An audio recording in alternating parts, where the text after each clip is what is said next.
Então, agora, dando início, né, ao evento, em nome da equipe do projeto, eu dou as boas-vindas a todas e todos. São muito bem-vindos, né, bem-vindas e bem-vindos a esta oficina do projeto.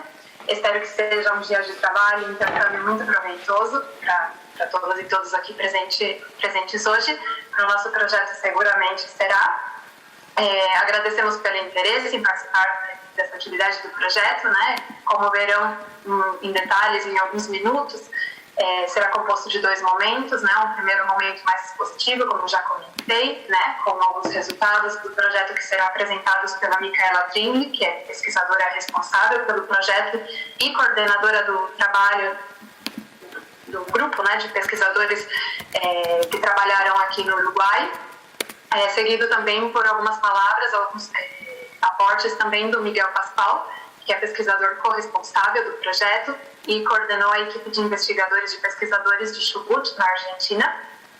E, posteriormente, vamos ter o segundo momento, né, que aí, em alguns minutos também, já será melhor explicado, né, será mais bem comentado, onde a gente vai se dividir em alguns grupos menores de trabalho. Bom, como eu já mencionei antes, eu vou repetir, né, todo o evento vai ser gravado.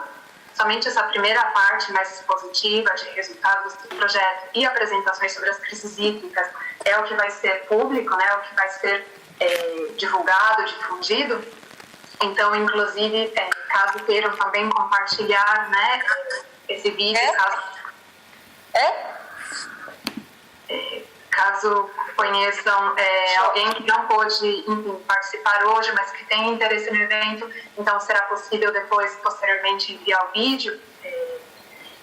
E a segunda parte é somente para fins de pesquisa, né? Então, somente os membros da equipe de pesquisadores que terão acesso a esse material. Enfim, só reforçando esse aviso. Bom, agora então eu passo a palavra para a Micaela Tringli, né, para que ela possa dar início à apresentação dos objetivos, da agenda, do trabalho deste encontro de hoje, seguido, né, por uma exposição de alguns dos principais resultados do projeto. Buen día para todos, para todas. Gracias, Natalia, por la introducción. Por las dudas que alguien todavía no haya sintonizado el canal, hay interpretación simultánea. Van allí abajo en la parte de Zoom, dice interpretación en algún idioma y ahí eligen portugués o español a lo largo del evento. Si hubiera alguna duda sobre eso, por favor escriban en el chat, que ahí entre algunos de los que estamos nos encargamos de ayudar. La siguiente diapositiva, por favor, Igor. Bueno, este taller virtual que hemos organizado tiene como fin, como objetivo, poder tener un espacio de intercambio de experiencias, de intercambio de conocimientos, de visiones sobre algunos temas que vamos a estar discutiendo entre los actores que han participado a lo largo de las diferentes etapas del proyecto Gobernagua, que empezó en el año 2019. Y son 6 cuencas con las que hemos estado trabajando y hemos estado vinculados, que son las de El Morro en la provincia de San Luis, la cuenca inferior del río Chubut en la Patagonia Argentina, en Brasil las cuencas del PCJ, que es Piracicaba, Capivari y Jundiaí, la porción del estado de San Pablo, y también la cuenca de Paraíba do Sul, en la porción que refiere al estado de San Pablo. En el caso de Uruguay tenemos aquí presentes también actores de Laguna del Cisne, el departamento de Canelones, y Laguna del Sauce, del departamento de Maldonado. Así que bueno, es un gusto haber llegado a esta instancia de intercambio que con algunos de ustedes desde el inicio del proyecto veníamos hablando que íbamos a tener esta oportunidad y bueno, finalmente la estamos concretando y esperamos poder cumplir con las expectativas. Bueno, tras estas breves palabras les voy a contar un poquito para hacer como una recapitulación del proyecto Gobernagua para entrar más en contexto y por si alguno no pudo acompañar alguna de las instancias en las que hemos compartido resultados, poder contar un poquito más, al menos de forma rápida, de los resultados. Después, ya a las 9:50 aproximadamente, vamos a tener una sesión dedicada a 6 presentaciones de invitados e invitadas de las 6 cuencas que les nombré recién.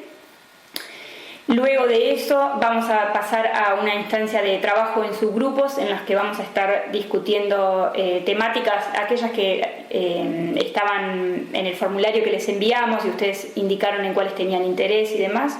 Luego vamos a repasar la dinámica de cómo vamos a estar trabajando en eso. Después de estar divididos en subgrupos, volvemos a la plenaria y ahí vamos a estar intercambiando nuevamente entre todos. Y por último, el cierre. Así que eso a modo de repaso de la agenda. Siguiente, por favor. Contándoles ahora sí un poquito más sobre el proyecto Gobernagua, y ya pasamos a la siguiente también. Bueno, es un proyecto de investigación que estamos liderando desde el Instituto SARAS, que es el Instituto Sudamericano para Estudios sobre Resiliencia y Sostenibilidad. Tenemos sede en el balneario de Bellavista, en Maldonado, en Uruguay, y también a cargo de liderar el proyecto está el Instituto de Energía y Ambiente de la Universidad de San Pablo, en Brasil, el Instituto Patagónico para el Estudio de los Ecosistemas Continentales, en Chubut, y el Instituto de Matemática Aplicada de San Luis, de la Universidad Nacional San Luis. Además de estas instituciones principales o responsables del proyecto, existen varias otras instituciones, como pueden ver allí listados. Es un equipo bien amplio en composición y bien diverso, más de 30 investigadores, incluyendo varios estudiantes de posgrado, de maestría y doctorado. Siguiente. El proyecto es financiado por el Instituto Interamericano para la Investigación del Cambio Global y siguiente, sí, Igor.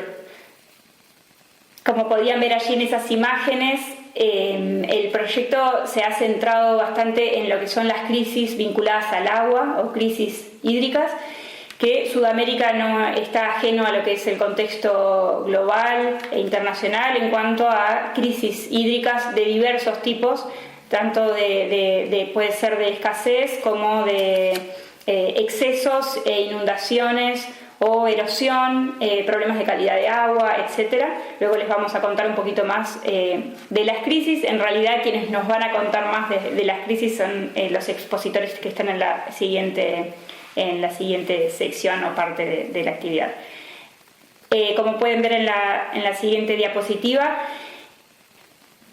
en términos generales, los objetivos del proyecto fueron analizar de forma comparativa la gobernanza del agua en esas cuencas que les decía, con énfasis en las crisis que atravesaron.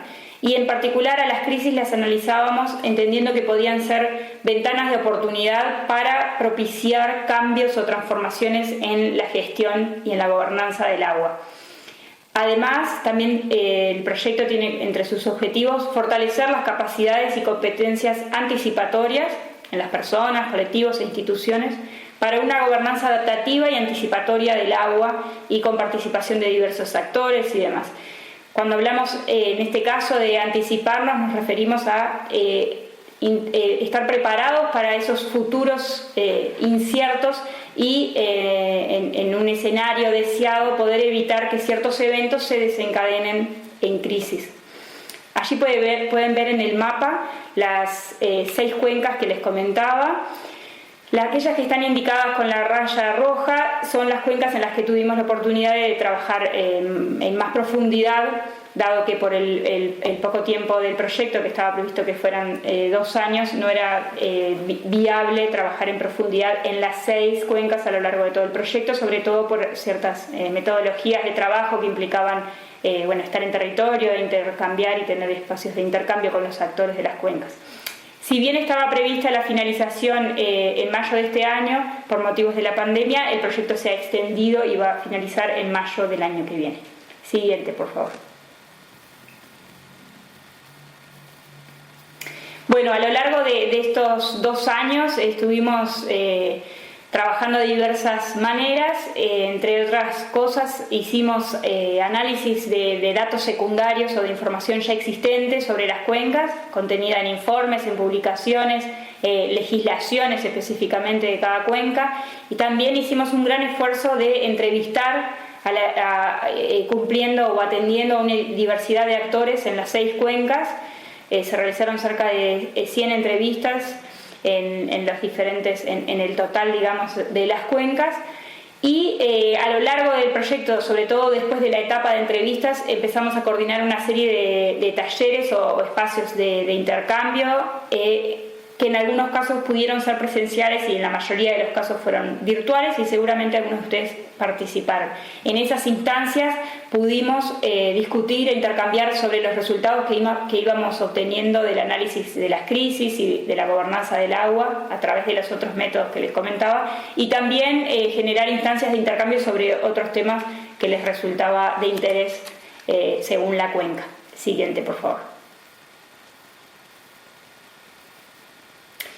Bueno, como pueden ver allí, existe gran diversidad, digamos, en las cuencas de estudio del proyecto, tanto en la superficie como en otras cuestiones.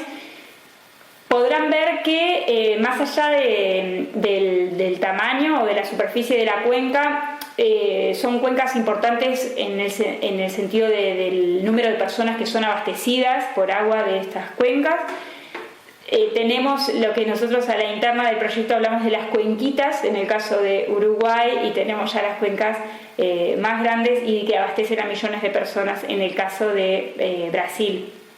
Los usos son diversos y en todos los casos coexisten diversos usos, lo cual a su vez en muchos casos genera conflictos entre diversos usos, ¿no? Como puede ser el uso doméstico o el uso agrícola, ganadero, industrial, etc. En el caso de San Luis, la crisis estudiada tiene que ver con erosión y con la formación de cárcavas y nuevos cauces. En el caso de Chubut, es una crisis de turbidez a raíz de un evento extremo de precipitaciones. En el caso de las cuencas de Brasil, estuvimos analizando la sequía del año 2015 alrededor de ese año, en la región que afectó muchísimo a la región metropolitana de San Pablo. En el caso de Laguna del Sauce en Uruguay fue un evento asociado a floraciones algales, y en el caso de Laguna del Cisne tanto un conflicto por usos de suelo como una crisis que hubo a raíz de una falla en la planta potabilizadora, aunque esa no la vamos a estar analizando o conversando de eso hoy. En todos los casos hubo afectaciones a usuarios de agua y bueno, ya podremos hablar un poquito más sobre eso. Siguiente diapositiva, por favor. Salvo en el caso de San Luis, en donde no existe un comité de cuenca específico para la cuenca, la subcuenca del Morro en la provincia, en los demás casos existen comités de cuenca conformados por instituciones gubernamentales y actores no gubernamentales, que puede ser de la academia, pueden ser usuarios o cooperativas o sociedad civil. Ahí pueden ver un poco la diversidad en la composición y las funciones de estos comités de cuenca o comisiones de cuenca.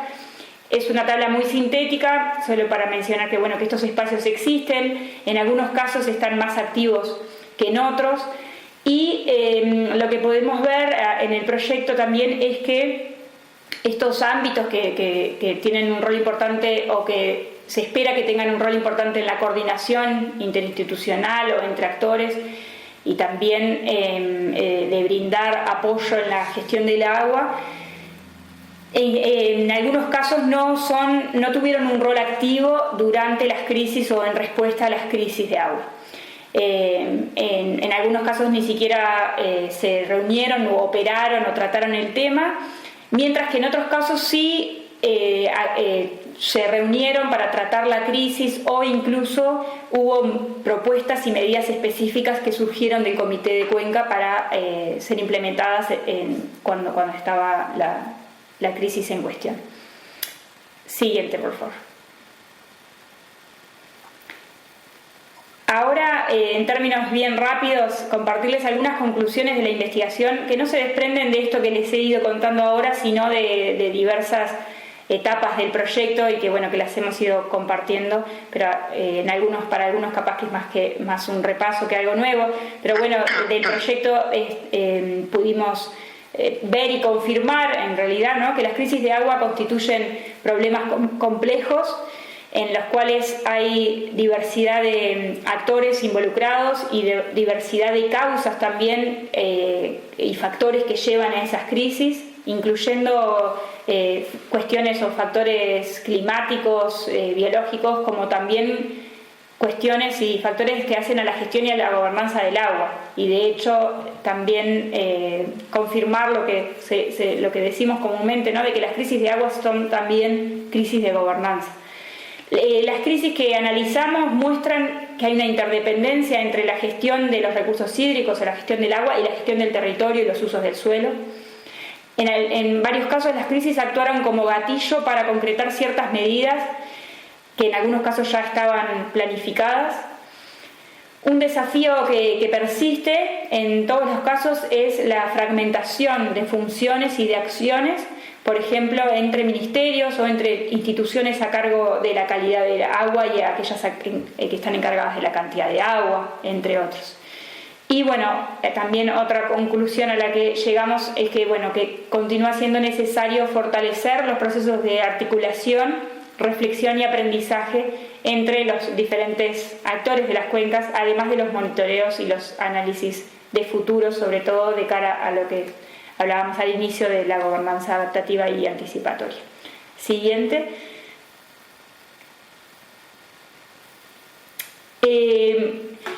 Esto a modo de repaso, bueno, existe en el blog del proyecto varios materiales a los que se puede acceder, que ya hemos compartido, como los resúmenes de informes de cuenca, pero también contarles que próximamente vamos a estar terminando un policy brief o un informe de política con los principales resultados de las 6 cuencas, y ese se lo vamos a hacer llegar para que, bueno, nos puedan enviar también sus comentarios y reflexiones, y va a estar siendo difundido a través de varios medios.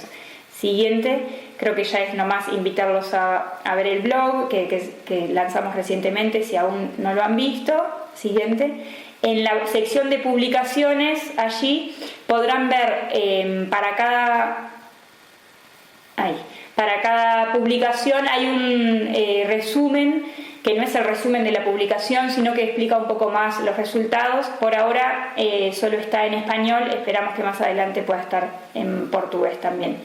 Creo que con esto era todo. A ver la siguiente. Darles la bienvenida nuevamente y pasarle la palabra a Miguel Pascual, que es otro de los investigadores responsables del proyecto, para que dé unas palabras de bienvenida también, antes de pasar a las presentaciones de las 6 cuencas. Gracias. Bueno, gracias Mica. Buen día. Junto a Pedro Jacobi y Esteban Giovaggi acompañamos a Mica como corresponsables de este proyecto, ¿verdad? Porque como bien dijo Mica, la esencia de este proyecto es promover la gobernanza adaptativa, anticipatoria, y entendemos que esa es la clave, ¿no?, para lograr un manejo integrado, robusto, sustentable de los recursos hídricos. En ese proceso las actividades participativas obviamente son claves.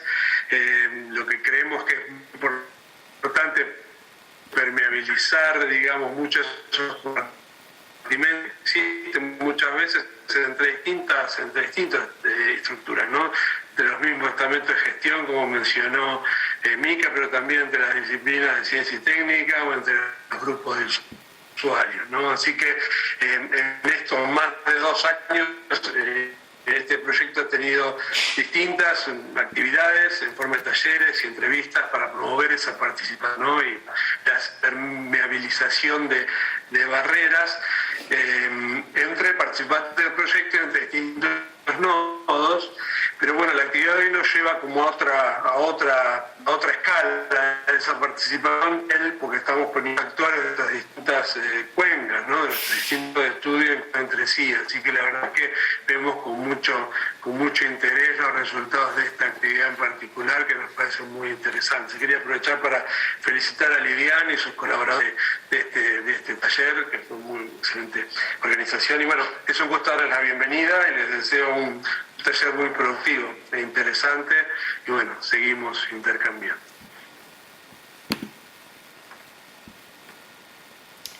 Gracias, Miguel. Liliana. Primeiramente, bom dia a todas e todos. Seguindo o cronograma do evento, temos a seguir as apresentações dos atores convidados das bacias, para que eles possam dar um breve panorama sobre as crises vivenciadas. Caso dê tempo, ao final das apresentações, nós abriremos para uma ou duas perguntas. Se não der tempo para perguntas neste momento, haverá um espaço de intercâmbio nos grupos e também na plenária ao final do evento. Agora eu passo a palavra para o Gabriel para a apresentação dos expositores do Uruguai.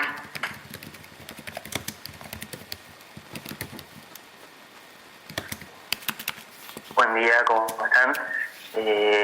Bueno, en primer lugar le vamos a pasar la palabra a Laura González. Ella trabaja actualmente en la Dirección General de Gestión Ambiental del Gobierno de Canelones, Uruguay, y entre 2015 y 2020 trabajó en la Agencia de Desarrollo Rural del Gobierno de Canelones también, y nos va a presentar sobre el conflicto territorial en la cuenca de la Laguna del Cisne, que se desarrolló entre 2012 y 2016.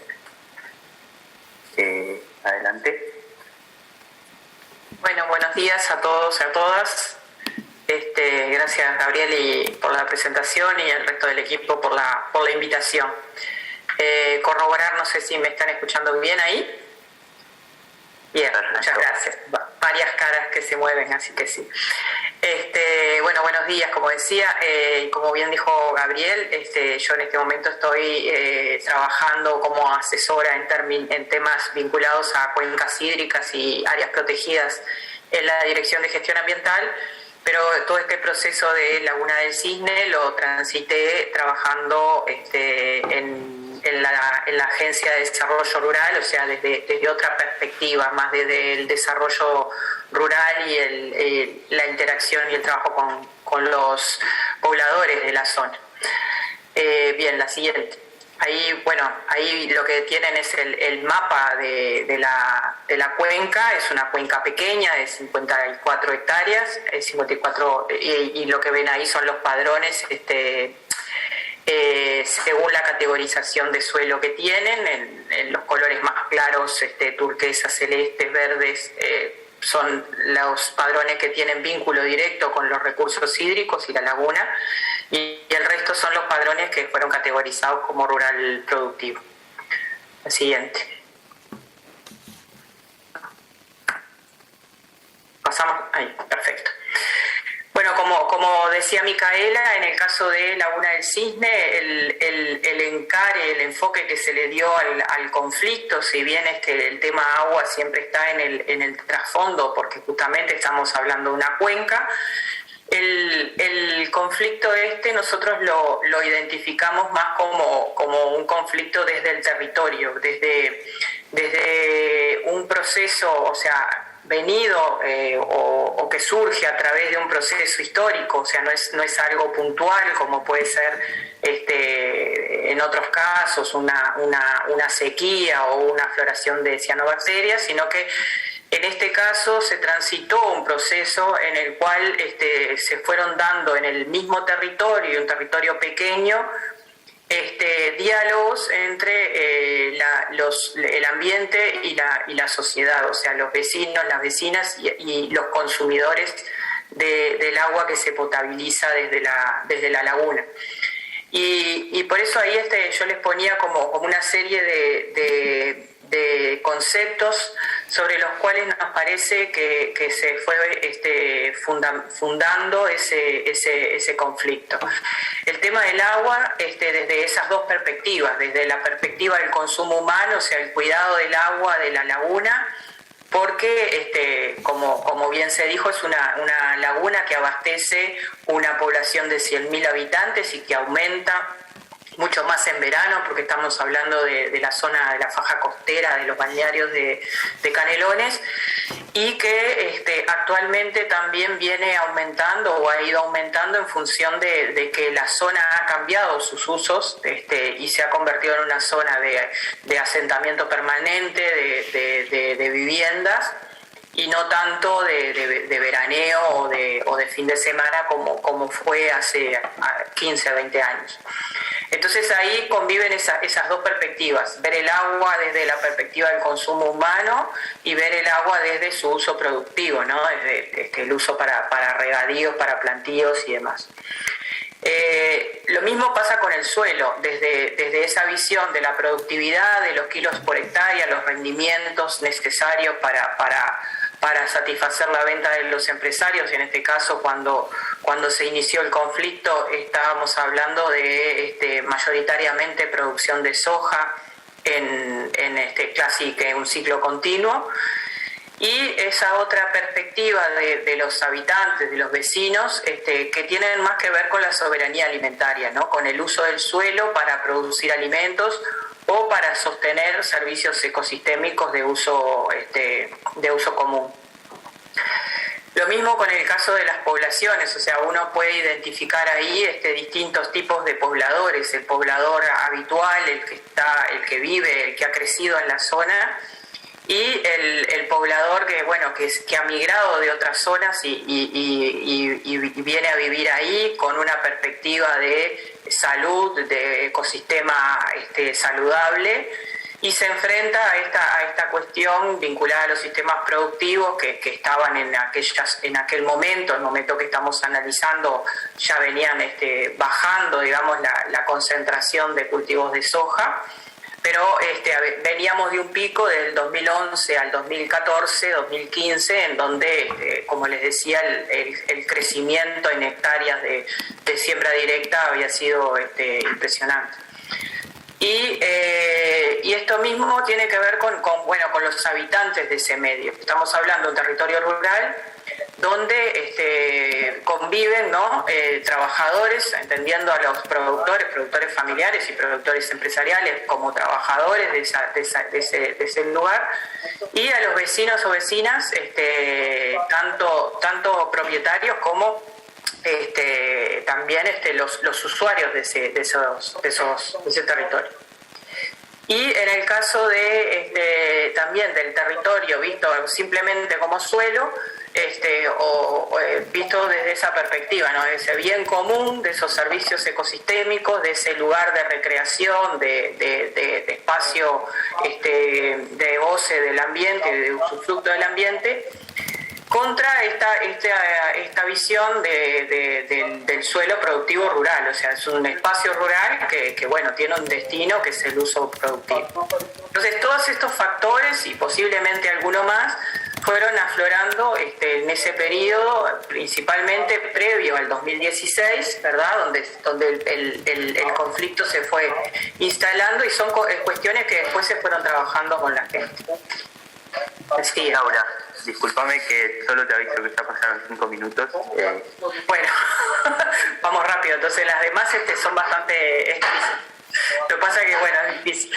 Respuestas y cambios ahí tienen, entonces no las voy a nombrar, pero hubieron cambios normativos, que son los de la primer burbuja, hubieron cambios vinculados o respuestas, ¿no? Vinculadas al apoyo a través de distintos proyectos para atender esta cuestión más productiva y los cambios productivos, y hubieron cambios vinculados a muchas actividades que se hicieron en el marco de esos proyectos. Después queda para leer, entonces. Seguimos. La siguiente. Ya. Y en cuanto a aprendizajes y reflexiones, yo creo que una de las cosas que mencionaba Micaela tiene que ver con esta cuestión de cómo en el proceso se fueron generando ajustes institucionales, o sea, el aprendizaje de la institucionalidad pública y también de las instituciones privadas, o sea, las organizaciones y demás, en esta cuestión de la gestión desde la cercanía, es decir, cómo los procesos se fueron dando en el hacer y el ser parte, generando cuestiones vinculadas a la gobernanza de estos espacios, o sea, a través de los proyectos, a través de distintos programas, a través de las comisiones o de las subcomisiones que se fueron generando para aportar a la construcción de la política pública y en esto de los actores en ese espacio de acción y reflexión, o sea, no solo la institucionalidad pública desde la intendencia o los ministerios trabajaron en esto, sino que fueron procesos mucho más complejos, muy heterogéneos, como decía ahí, y básicamente los resultados promisorios creo que tienen que ver con la confianza generada entre las relaciones humanas, tanto de los habitantes como con las instituciones y las organizaciones, más allá de que cada uno tiene obviamente sus propuestas y sus propósitos. Y ahí les dejo un link, en ese link ustedes tienen una relatoría de la gestión de la Agencia de Desarrollo Rural que tiene mucho de estos proyectos, programas y cuestiones que les mencionaba en las burbujas anteriores, están relatados en ese libro, y bueno, el que quiera profundizar en estas cuestiones, muchas de ellas, muchos de los proyectos tienen que ver con este proceso generado en Laguna del Sí, más allá de que el libro refiere a todo Canelones. Así que bueno, muchas gracias, perdón por el tiempo.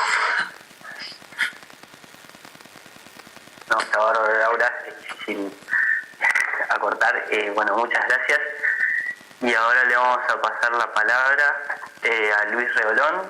Él es actualmente director de la División de Calidad Ambiental dentro de la Dirección Nacional de Calidad y Evaluación Ambiental en el Ministerio de Ambiente en Uruguay y ha sido presidente de la Comisión de Cuenca de la Laguna del Sauce desde su comienzo en 2010. Y él va a presentar sobre la crisis de la calidad de agua en la Laguna del Sauce en 2015. Bueno, muchas gracias por darnos la oportunidad de participar de este evento que siempre es muy importante para nosotros compartir experiencias con todos los que están trabajando en esto, así que encantado y de seguir este taller. Bueno, la Laguna del Sauce, como ya lo mostraba, está en el departamento de Maldonado, es una cuenca de 700 y algo de kilómetros cuadrados, tiene un uso preponderante de agua potable. Ahí se ve la cuenca, creo que está en torno en rojo, y tiene una salida al Río de la Plata y casi el océano, en la parte sur. Y bueno, seguimos. La próxima. La Comisión de Cuenca de la Laguna, que presido desde su inicio, hace ya más de 10 años, ya había, de alguna manera, ya tenía la información y previsto que de alguna manera tenía una situación de eutrofización, producto obviamente de la acumulación de nutrientes, y eso se puede ver en distintos trabajos que se habían hecho anteriormente.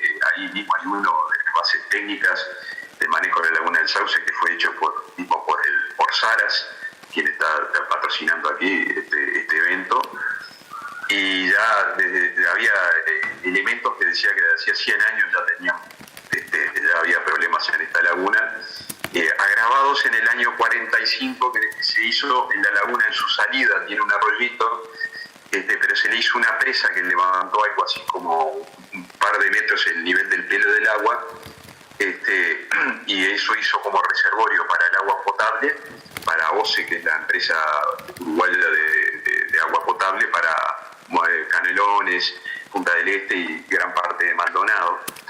Y ese elevar el pelo del agua de alguna manera agravó la situación al dar más tiempo de retención al agua en la laguna.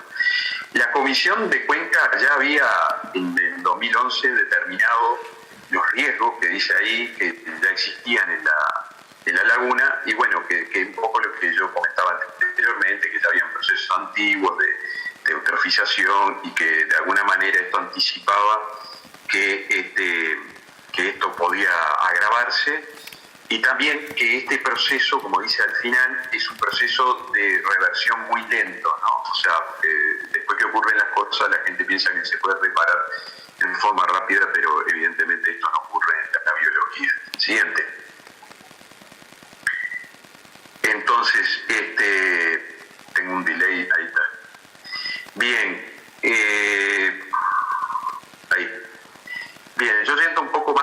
concreto que nos piden, porque de alguna manera creo que esto tiene que estar sistematizado para que todos comprendamos un poco lo que sucede en los distintos lugares, también de nuestros hermanos acá en Sudamérica.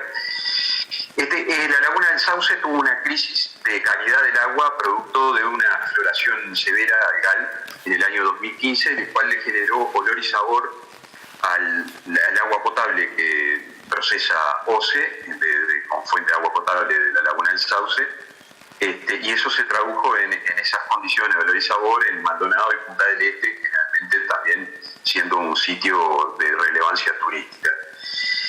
Eso generó unos impactos directos que son el olor y sabor, como comentaba, y también incluso la no balneabilidad de la laguna producto de las floraciones algales, ¿no? Por un tiempo.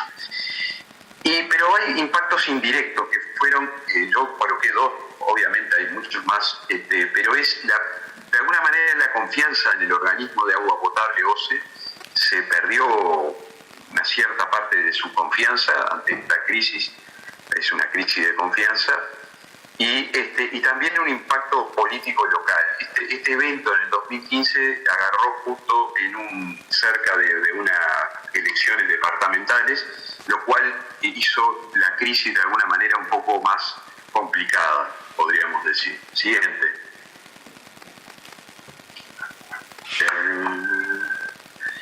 Bueno, bien, como respuestas y cambios, las respuestas, en principio una respuesta inmediata comunicacional, que de alguna manera se quiso ver cómo transmitir este fenómeno a la población.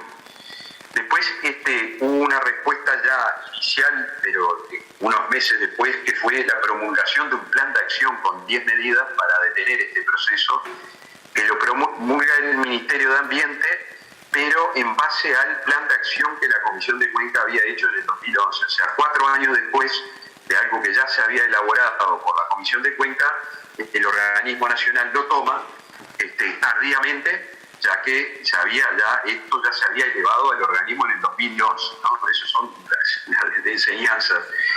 Y a mediano plazo hubo elementos que propiciaron, por ejemplo, el saneamiento de un sitio de una población que está en la ribera de la laguna, las mejoras en el sistema de tratamiento de OCE a través de carbón activado y la formulación de un plan local de ordenamiento territorial, lo que decía anteriormente la colega.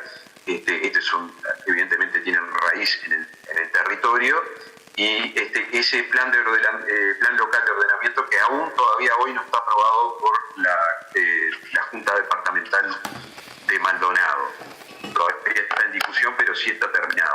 Los cambios principales que podemos decir es que hubo una intensificación del monitoreo de la laguna, con monitoreo más de alerta, de alguna manera llevado a cabo por CURE y OCE.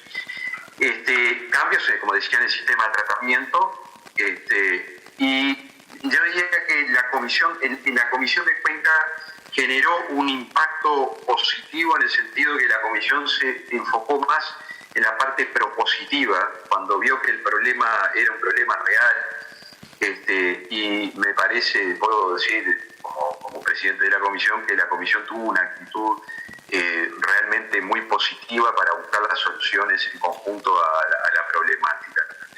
Y el cambio en la sociedad general fue una desconfianza en la seguridad del agua potable. La siguiente. Disculpa la interrupción, ahí va, ya estás por... Dale, creo que estoy en el final, a ver. Bueno. En fin. Creo que... Siguiente diapositiva. No pasó. Reflexiones rápido. Podríamos haber utilizado algunas tecnologías auxiliares, son ultrasonido quizás, otorgarle un rol más activo a la Comisión de Cuenca, probablemente comunicacional. La Comisión de Cuenca estuvo realmente lateral en esa crisis del agua, no tuvo participación. Los aprendizajes, la comunicación es fundamental y fue mal manejada, yo diría, no fue para nada satisfactoria. Y bueno, y lo que comentaba, que el plan de acción debió tener de alguna manera como aprendizaje una caja de resonancia para que hubiese podido ser implementado en forma anterior y no esperar 4 años en un cajón. La pregunta que yo puse sin respuestas aún es,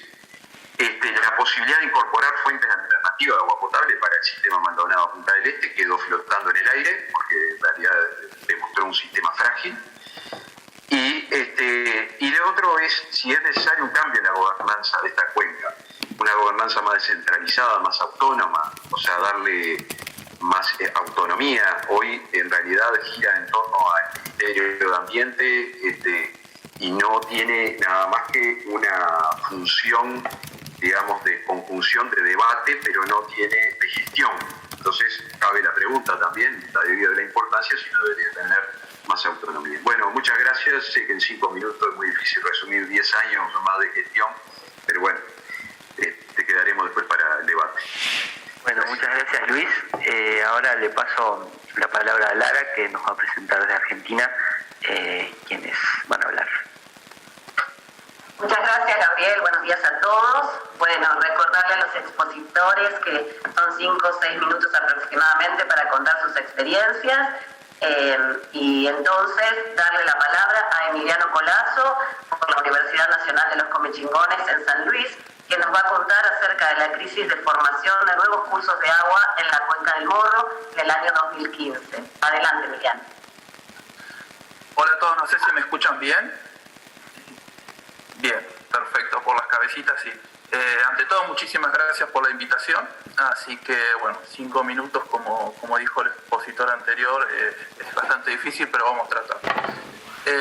Como pueden ver en esta diapositiva, quería resumir un poco para la gente que no está al tanto o no conoce dónde está la cuenca. Podemos ver a la izquierda un mapa realizado por el ingeniero Galván y el doctor Collado, donde nos demarca la cuenca, y a la derecha 2 fotografías que en su momento tuve oportunidad de tomar, donde puede resumir un poquito la crisis, en este caso el exceso de agua en la cuenca del Morro. Así podemos continuar.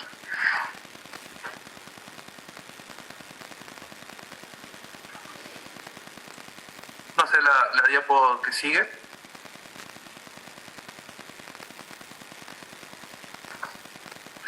Bueno, un poquito para resumir, como les decía anteriormente, en este caso la cuenca del Morro, a mí me tocó trabajar en el año 2015, donde fue uno de los puntos de inflexión que se vivió dentro de esta cuenca.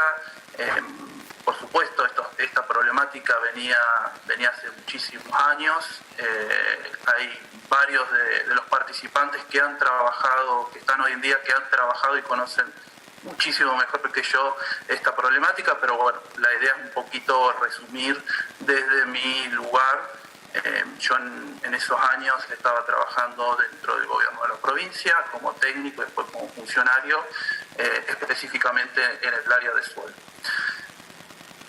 Un poquito para resumir, problemáticas ambientales, económicas y sociales, un poquito como veníamos escuchando en las demás charlas. Lo que vivimos en la cuenca del Morro principalmente fueron la formación y apariciones de nuevos cursos de agua, algo muy interesante para muchos investigadores, pero para la sociedad en común se transformó en una problemática bastante grave. Además de esto, tuvimos la aparición de espejos de agua, bañados, humedales, áreas anegadas. Esto lo quise separar porque obviamente en la cuenca ya teníamos bañados y humedales.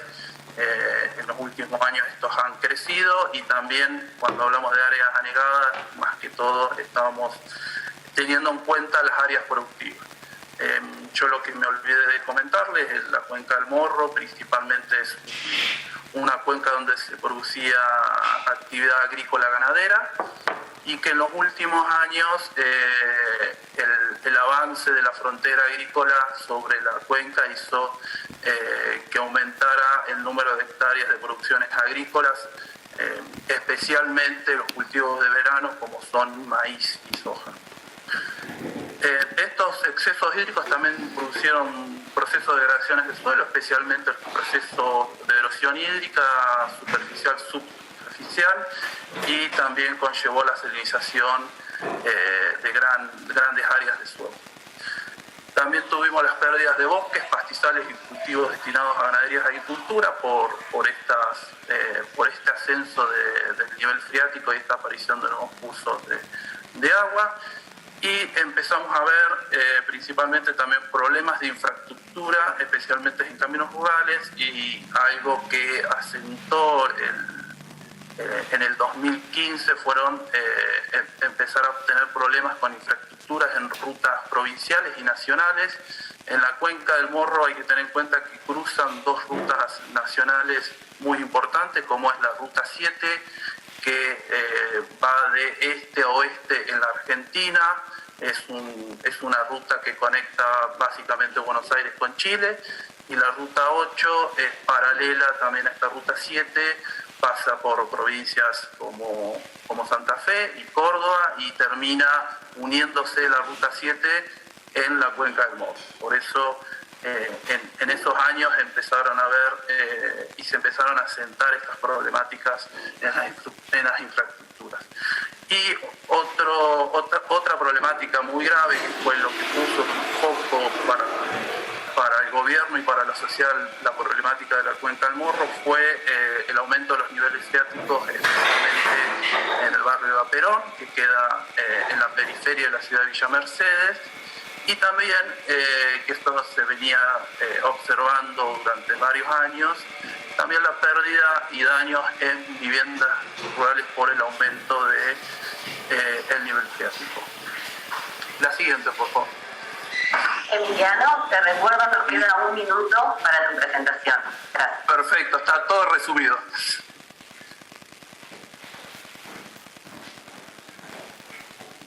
Siguiente, Igor, por favor.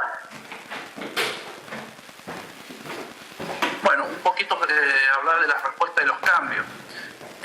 En su momento se pudo trabajar en el año 2015 una comisión de trabajo donde se interrelacionaron varias instituciones relacionadas con esta problemática, tanto INTA como diferentes universidades, el gobierno.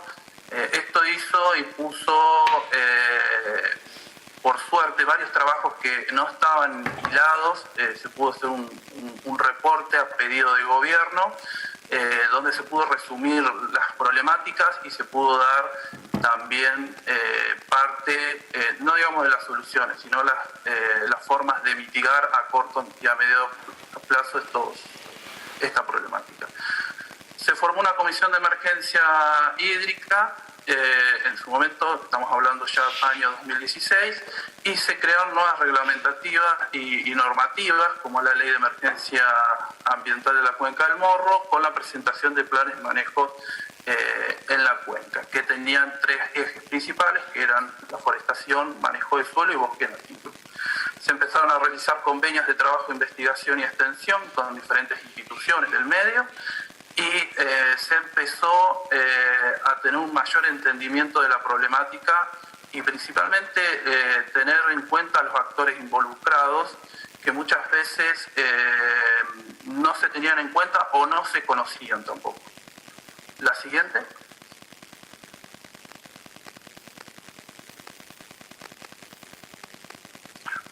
Y bueno, ¿qué reflexiones, aprendizaje? Esto la verdad que costó bastante resumirlo, pero bueno, trajo cosas buenas y trajo cosas que se deben seguir trabajando.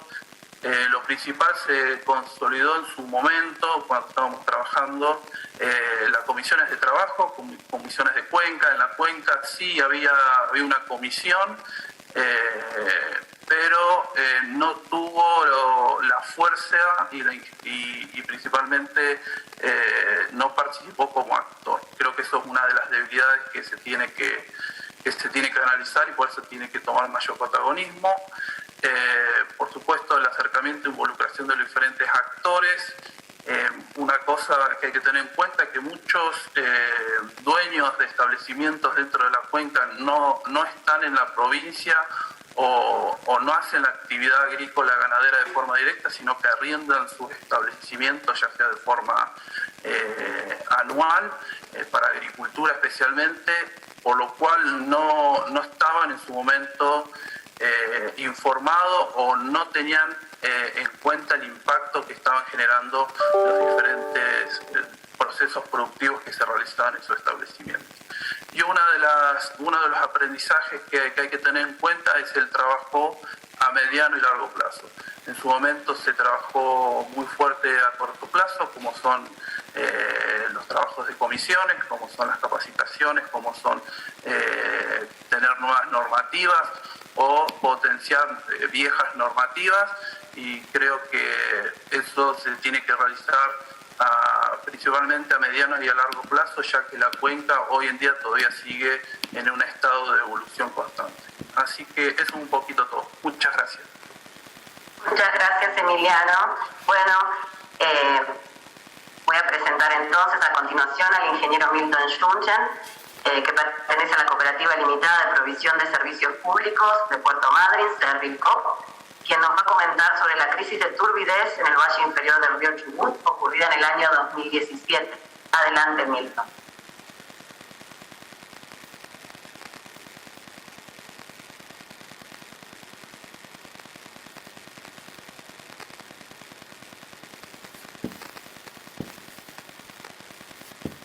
Milton.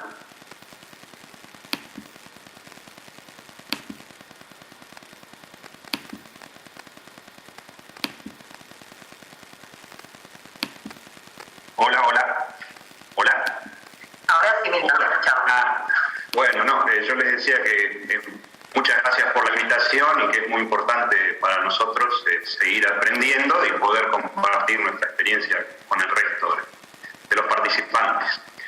Esta primera diapositiva que vemos acá era para poner un poco en contexto a la Patagonia, ¿no? Quizás le debamos agradecer a Charles Darwin de habernos caratulado de tierra maldita. Nosotros los patagónicos sabemos que estaba equivocado, pero bueno, lo perdonamos porque esas declaraciones nos sacaron por mucho tiempo de las apetencias globales y nos permitieron vivir en paz. De todos modos, si miramos la diapositiva que está a la izquierda, vamos a entender un poco más a Charles Darwin. Las costas patagónicas son muy agrestes y los puntos donde conseguir agua adulta a lo largo de la misma están muy distanciados. El río Deseado, que vemos ahí en esa diapositiva, en realidad es un pequeño arroyo con un caudal estimado de 5 metros cúbicos por segundo. El río Negro, que es uno de los más importantes de la Patagonia, tiene un caudal de 930 metros cúbicos por segundo.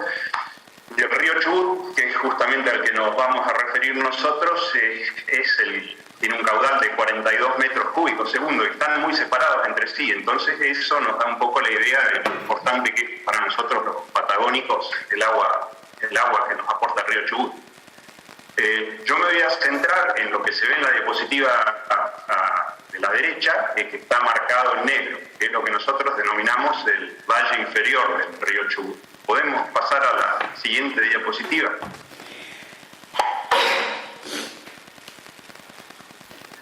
Bueno, el río Chubut está regulado por aguas arriba del valle inferior, está regulado por la presa Florentino Ameguino. El último aporte del río Chubut se genera, el 95% de los aportes del río Chubut se generan en la zona cordillerana. Luego de recibir el río Hualjaina, atraviesa una zona muy desértica, donde las precipitaciones no llegan a los 200 milímetros anuales. ¿Qué pasó en el año 2017? A finales de marzo del 2017, principios de abril, se produjo una gran tormenta inusual, que se registraron en la ciudad de Comodoro Rivadavia acumulados de 232 milímetros, y esta gran tormenta provocó que un afluente intermitente del río Chubut, que es el río Chico, se activara. Normalmente el río Chico no aporta agua al río Chubut, pero en esta contingencia del 2017 aportó una gran cantidad de agua y lógicamente arrastró una gran cantidad de sedimentos hacia la represa del dique Florentino Ameguino. La represa del dique Florentino Ameguino regula los caudales para riego del río Chubut y produce energía para toda la zona. En el gráfico que se ve a la izquierda se ve la zona afectada por la tormenta del 2017, y en rojo se ve justamente la zona de Comodoro Rivadavia, que fue donde más sufrió este embate climático. Bueno, podemos pasar a la siguiente diapositiva.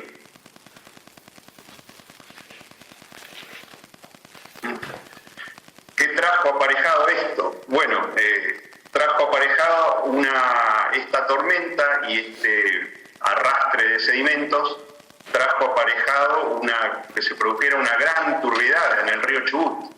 Esta gran turbidez que se produce en el río Chubut, lógicamente sacó de servicio a todas las plantas potabilizadoras que se encuentran aguas abajo del dique Ameguino. Y era un hecho muy raro, que si uno miraba la superficie del dique Ameguino, el agua estaba clara, pero estaba estratificada. En profundidad, la turbidez era muy, muy importante. Podemos pasar a la siguiente diapositiva.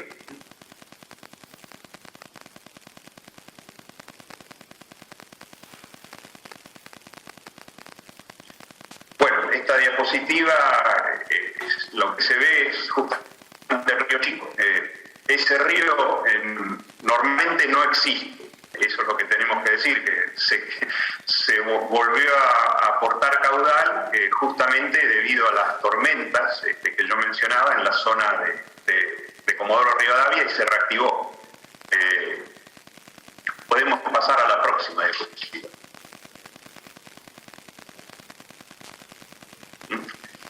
Este es el descargador de fondo del dique Florentino Meguino. Ese chorro de agua que se ve normalmente se conoce como velo de novia. Se conoce como velo de novia justamente por el color blanco. Ahora, si ustedes miran la diapositiva de la derecha, fue lo que tuvimos presente durante la crisis del 2017. Realmente el velo de novia se había transformado en una capa de luto, podemos decir. Era barro puro lo que salía por el descargador de fondo. Es anecdótico decirlo, pero se tomaron muestras y las muestras de turbidez fue imposible leerla. Era barro, puramente, era barro puro lo que salía por el descargador de fondo. Podemos pasar a la próxima diapositiva. Esto es lo que recibíamos en la planta potabilizadora. El 25% de lo que ingresaba a la planta potabilizadora de Puerto Madryn, y esto es la misma situación para Rawson, Madryn, Tolavon, Gaiman, que están aguas abajo del dique Ameguino, la planta de Trelew, se transformaba en barros. O sea, las plantas nuestras están diseñadas para trabajar con una turbidez inferior a las 1.500 unidades. Superior a las 1.500 unidades de turbidez en el río ya comenzamos a tener problemas. Y para tener una idea, la turbidez promedio del río Chubut ronda las 12 a las 14 unidades. ¿Qué trajo aparejado este barro? Bueno, en el caso particular de la planta potabilizadora de Puerto Madryn, que la producción diaria durante el periodo que duró la crisis llegó a los 12.000 metros cúbicos. La ciudad de Puerto Madryn en periodos normales para la misma época consume 33.500 metros cúbicos por día. O sea, era imposible abastecer las necesidades de consumo de la población.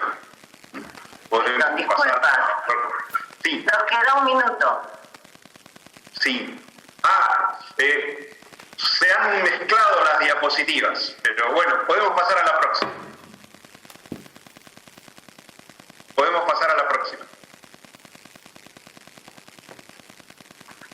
Bueno, yo esto rápidamente, las alternativas que se analizaron en nuestra planta.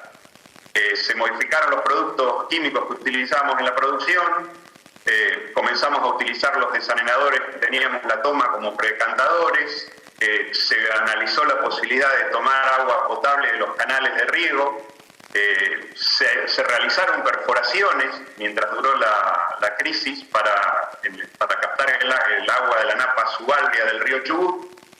y se comenzó, como en el resto de todas las plantas del Valle Inferior, la construcción de predecantadores previos al ingreso a la planta potabilizadora. Lo que no sabíamos durante esta crisis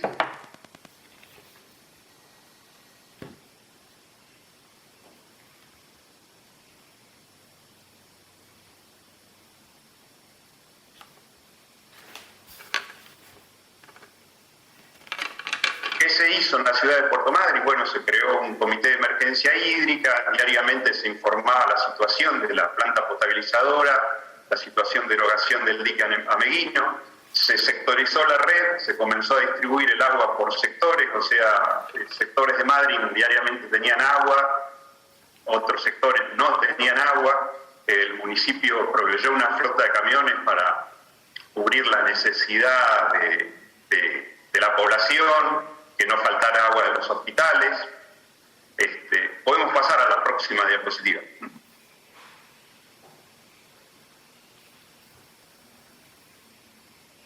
¿Qué falencias notamos nosotros durante la crisis? Como alguno de los expositores mencionó, fue notoria la falla del manejo de la política comunicacional. En el río Chubut existe un comité de cuencas. Notamos que falló como coordinador porque existen muchos recursos en nuestra zona, pero fueron mal coordinados y queremos que esa coordinación tendría que haber caído en el comité de cuenca. Se falló. Notamos que habría sido una buena oportunidad para fortalecer institucionalmente a nivel provincial, para crear un comité de crisis, porque mientras duró la crisis el gobierno llamaba a reuniones a las prestadoras de servicio para evaluar la evolución de la situación, pero terminada la crisis no se convocó a más reuniones y toda esa experiencia no se capitalizó. Desinformación de las personas que tenían que manejar el recurso agua, y sobre todo falta de una visión consensuada del concepto de cuenca. De todos modos, estas son opiniones mías y vistas desde el punto de vista de un prestador de servicios, que pueden estar viciadas desde mi posición. Podemos pasar a la próxima.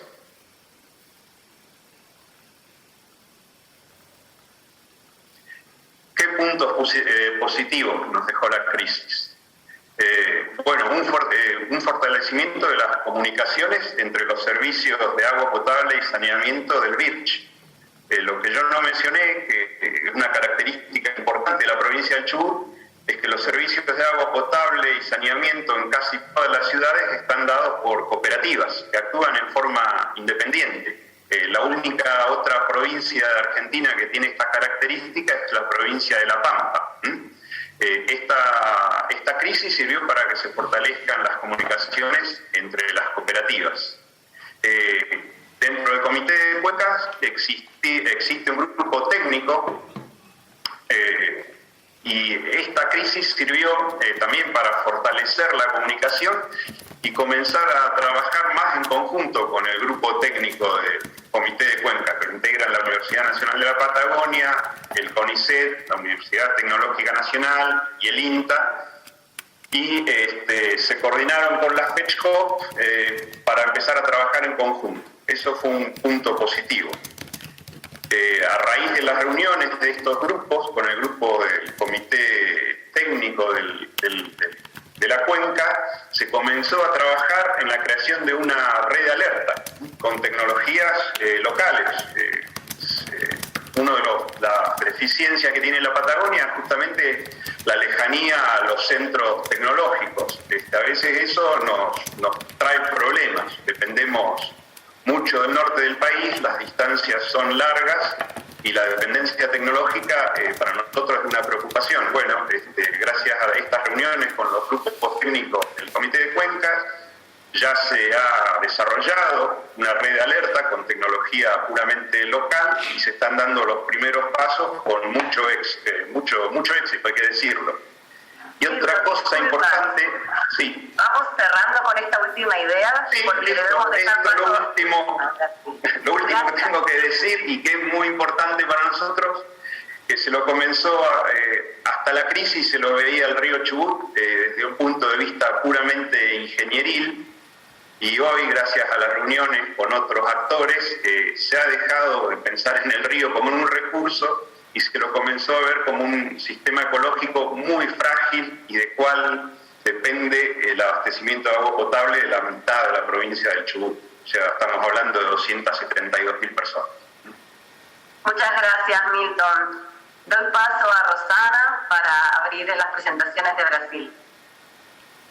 Obrigada, Lara. Bom dia a todos. E para apresentar o panorama sobre as crises brasileiras, eu vou iniciar convidando então a Alexandra Faccioli Martins. Ela é promotora de Justiça do Ministério Público de São Paulo e vai compartilhar com a gente a sua perspectiva sobre a crise de escassez que foi experienciada pela bacia do rio Piracicaba, Capivari e Jundiaí, o PCJ, nos anos de 2014 e 2015. Alexandra, a palavra é sua. Bom dia. Agradeço inicialmente a honra de participar desse importante projeto e também agradecer as apresentações compartilhadas. Cumprimento a todos que têm integrado essa grande missão, nas pessoas dos professores Rosana Laura, Pedro Jacobi, Micaela, com os quais tenho tido contato desde as fases iniciais e também tendo a oportunidade de acompanhar o quanto vem crescendo as discussões ao longo desse percurso. Coube a mim tratar um pouco sobre a crise das bacias dos rios Piracicaba, Capivari e Jundiaí, revisitando alguns dos grandes problemas que, pelo que já vimos até o momento, realmente são muito semelhantes nas diversas regiões. Eu gostaria de tratar um pouco sobre a situação, as características das bacias dos rios Piracicaba, Capivari e Jundiaí, que se trata de realmente uma bacia bastante complexa, com uma grande extensão de mais de 15 mil quilômetros quadrados, envolvendo 2 estados, que são de São Paulo e de Minas Gerais, na região sudeste do Brasil. Essa bacia dos rios Piracicaba, Capivari e Jundiaí, apesar das 3 bacias citadas, acabam envolvendo também outras diversas bacias, e as nascentes se dão no estado de Minas Gerais. São 76 municípios integrantes do Comitê PCJ, 169 no estado de São Paulo e mais 7 no estado de Minas Gerais, com características extremamente distintas, mas ambos envolvendo grandes populações caracterizadas, sobretudo, pela ocupação urbana. Eu destaquei nessa imagem o sistema Cantareira, que se trata do grande sistema produtor, um dos maiores do mundo, e que foi, na verdade, um dos grandes focos de conflito na crise de 2014 e 2015, porque se trata de uma grande transposição das bacias PCJ para a região das bacias do Alto Tietê. Mais recentemente, as bacias do Paraíba do Sul também passaram a fazer parte desse grande sistema, buscando o aumento da resiliência e, sobretudo, o atendimento de uma população que diretamente depende do Cantareira, de mais de 14 milhões de pessoas. Estamos também envolvidos nessa situação, o primeiro e os segundo maiores parques industriais do Brasil e os maiores PIBs. Então, realmente, essa crise, ela envolveu, além de aspectos relacionados a uma anomalia climática, um grande fenômeno sem precedentes nos últimos 80 anos, também o que nós podemos dizer de uma muito caracterizada crise de gestão. Eu vou pedir, por gentileza, para passarmos para o próximo slide. Na verdade, essa transposição do sistema Cantareira já tem sido palco de diversas divergências e conflitos pelo uso da água entre essas bacias envolvidas há muitos anos, para não dizer décadas. No entanto, o crescimento populacional e a maior vulnerabilidade diante das mudanças climáticas tem justamente imposto maiores desafios no tocante à gestão. Essa situação, no entanto, em que nós nos deparamos em 2014 e 2015, nós dizemos que ela não foi apenas uma crise de escassez hídrica, mas também uma crise de gestão. Apesar de um planejamento construído há anos, muito desse planejamento não foi sequer cumprido diante dessa anomalia climática.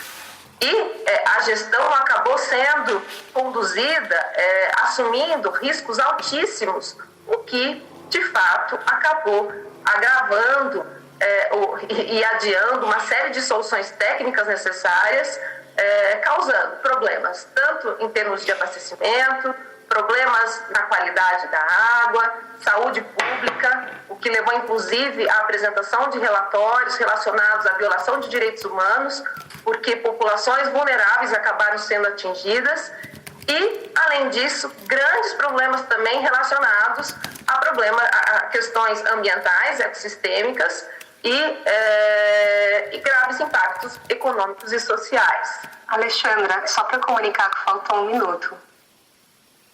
Bom, eu vou tentar ser o mais breve possível, resumindo um pouco essas questões.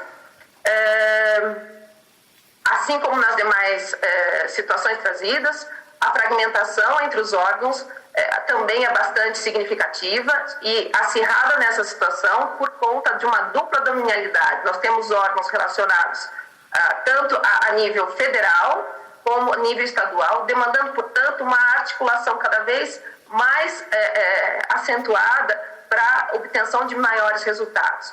Isso, em relação à crise de 2014, acabou levando a um adiamento da declaração de situação de escassez hídrica e propriamente do racionamento, com a imposição de medidas de restrição, e um cenário caracterizado por um ano eleitoral, por questões políticas. Essas questões técnicas acabaram sofrendo alguns prejuízos. Dentre eles, o que é mais caracterizado foi justamente a falta de transparência e de espaços de participação, sobretudo em relação aos comitês de bacias e à sociedade civil, para que pudessem se manifestar e atuar de forma proativa diante desse quadro tão crítico. O próprio sistema de gerenciamento de recursos hídricos acabou sendo colocado à prova, o que implicou em revelação de suas fragilidades, com a criação de grupos externos ao gerenciamento de recursos hídricos, como esse denominado GTAG, Grupo Técnico de Assessoramento e Gestão do Sistema Cantareira. Verificamos também diversas forças políticas desiguais entre bacias, por questões econômicas, por questões políticas, o que acabou representando também uma série de desafios a serem enfrentados e reflexões para enfrentamento das próximas crises. Por gentileza, podemos passar para a próxima. Como resultado desse período, há que se reconhecer que isso acelerou a realização de obras emergenciais para o aumento da resiliência e para a melhoria da segurança hídrica. Houve um aprimoramento de regras operativas em relação aos sistemas produtores, o maior compartilhamento de informações e de monitoramento das próprias bacias, produzindo informações hídricas e de diversas outras questões de interesse, mesmo relacionadas às questões climáticas, de forma a possibilitar a antecipação da tomada de decisão. Também outras estratégias e ações relacionadas à necessidade de aumento da disponibilidade hídrica, bem como de gestão da demanda, passaram a fazer parte da agenda dos próprios órgãos de gerenciamento de recursos hídricos e com realmente a questão das mudanças climáticas representando um fator a ser considerado para a prevenção de novos eventos extremos e de novas crises como a vivenciada em 2014 e 2015. Agora, novamente passamos por um novo período e algumas dessas respostas demonstram que surtiram alguns efeitos. Dentre elas, nós podemos dizer que a questão da conscientização por parte da população em relação ao valor da água, a sua essencialidade, e bem como a exigência por maior transparência e por maior controle social na gestão dos recursos hídricos, é algo que tem se revelado bastante evidente nos últimos anos frequentando noticiários, discussões e diversos outros espaços que até então não vislumbrávamos anteriormente a 2014 e 2015. Em 2014 e 2015 verificamos uma articulação intensa por parte de movimentos sociais, com a criação, por exemplo, da denominada Aliança pela Água, envolvendo mais de 50 entidades. No entanto, muitos desses espaços acabaram se desmobilizando logo após a melhoria desse quadro de estiagem, o que novamente começa a ser rediscutido, justamente porque nós estamos diante de uma nova crise e com perspectivas de agravamento e acirramento em novos períodos. Próximo, por gentileza, e já para finalizar, é o meu último slide. Em relação às reflexões e às lições que tiramos desse período, eu gostaria de destacar realmente a necessidade de fortalecimento do sistema de gerenciamento de recursos hídricos, sempre tendo como premissa a gestão descentralizada, integrada e participativa, em especial a importância dos comitês de bacias hidrográficas, que trazem a possibilidade de uma ampla participação, tanto do poder público como do usuários e, sobretudo, da sociedade civil. A necessidade de continuarmos buscando maior transparência, mecanismos de informação e de controle social e, sobretudo, a busca de espaços de diálogo e de articulação permanente entre todos os atores, visando a criação justamente de novos mecanismos para antever, prevenir e dirimir conflitos na gestão dos recursos hídricos, o que nós chamamos também, corroborando com o projeto de governança antecipada ambiental e hídrica. A gestão de risco é primordial para que não aconteça o que nós verificamos com adiamento de decisões ou mesmo de reconhecimento da própria vulnerabilidade e da situação de crise, sendo importante que nessa avaliação dos riscos sejam consideradas todas as dimensões da segurança hídrica, não apenas a questão da própria disponibilidade, mas também aspectos relacionados às dimensões humana, econômica e ecossistêmica, porque muitas vezes verificamos que as soluções relacionadas à gestão da água muitas vezes se resumem na busca da resiliência e da realização apenas de obras civis, de novas fontes de abastecimento. Em relação a essas dimensões, especialmente humana, econômica e ecossistêmica, eu gostaria de destacar a importância da necessidade de avançarmos nas discussões sobre os usos prioritários. Todos sabemos que há realmente o reconhecimento do direito de acesso à água e ao saneamento como direito humano fundamental. No entanto, em contextos de crise, há uma grande dificuldade de se conciliar essa prioridade do uso da água para consumo humano e dessedentação animal com os demais usos múltiplos também assegurados pelas diversas legislações. E algo que é bastante evidente e inerente à complexidade da gestão dos recursos hídricos, que é a necessidade de uma maior integração das políticas públicas de recursos hídricos com as de saneamento básico, de uso e ocupação do solo, de ocupação de meio ambiente com a busca de soluções baseadas na natureza e também sempre olhando para essa preocupação com a saúde pública, muitas vezes dissociada da gestão dos recursos hídricos.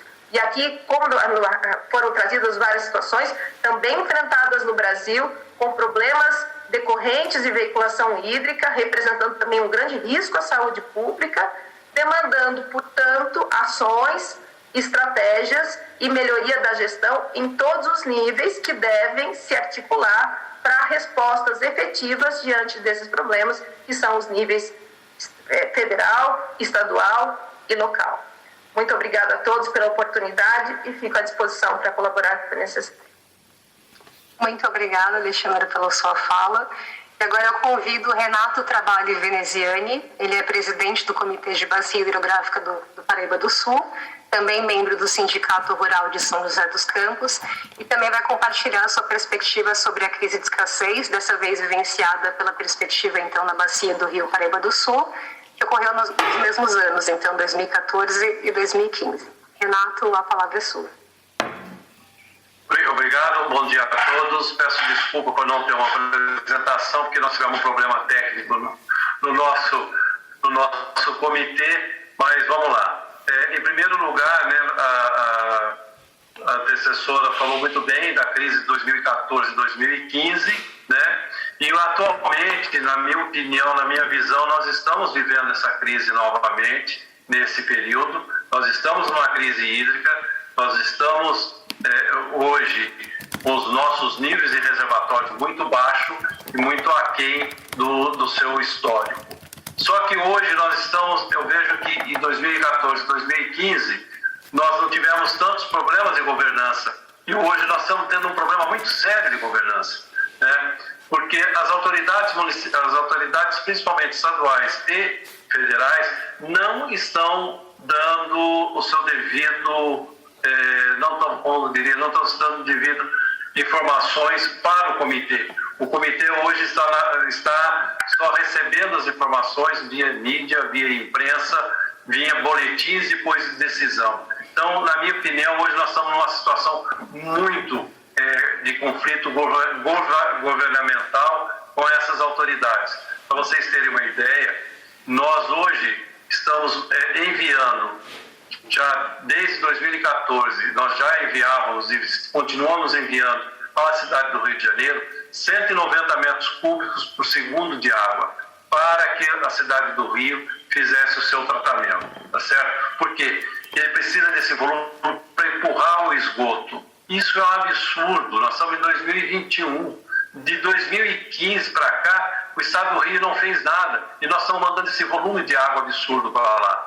Eu tenho me colocado assim, muito crítico a essa situação. Nós não podemos mais continuar mandando água, nem que não estivéssemos numa crise hídrica. Nós estamos numa crise hídrica e nós estamos enviando esse volume absurdo para lá e o Estado não está fazendo nada. Por outro lado, nos pega de surpresa essa transposição da nossa bacia aqui do Jaguari para o PCJ, para o sistema Cantareira. A gente sabia que a nossa companhia de água aqui do estado de São Paulo, ela tinha um volume de outorga de 5,4 metros por segundo e ela terminou com esse bombeamento agora em começo de setembro. E ela pediu autorização para as agências estaduais e federais para que continuasse com mais 7,6 metros cúbicos por segundo para a transposição, tá certo? Até 31 de dezembro. E nós, no comitê, só ficamos sabendo depois que tudo foi autorizado, tá certo? Então, hoje, nós temos uma crise aqui local, regional, de governança de políticas estaduais e federais. Por outro lado, tanto a sociedade civil como os usuários de indústria e os nossos prefeitos municipais da região estão vendo essa situação, estão com preocupações em cima disso e hoje nós estamos vivendo, então, esse descaso do nosso comitê. Eu entendo que isso é um descaso muito grande para a bacia, tá certo? Nós temos são 3 reservatórios que fazem aí o Rio Paraíba para fazer todo esse abastecimento, como foi feito na apresentação anterior, de 2 milhões de pessoas aqui na nossa região. Só que nós temos que abastecer 80% da cidade do Rio de Janeiro e agora colocar um pouco mais no sistema Cantareira. Então eu não queria me alongar, eu quero deixar para o debate, eu quero que sejam essas informações, assim, a gente consiga divulgar essas informações, que a gente consiga trazer algo, como cobrar isso dos órgãos estaduais, principalmente do estado do Rio de Janeiro, de 2015 a 2021, não fizeram nada de tratamento de esgoto, como que a gente está mandando toda essa água para lá. É uma situação delicada, eu entendo que é delicada, porque os munícipes têm que tomar essa água, então tem que ser tratada, e nós não conseguimos fazer uma ação governamental em cima desse processo, tá certo? Eu fico à disposição, fica aqui, nós estamos numa crise muito grande nesse momento e eu acho que o debate, nós vamos ter um debate bastante frutífero em cima disso. Muito obrigado, gente. Obrigado a todos.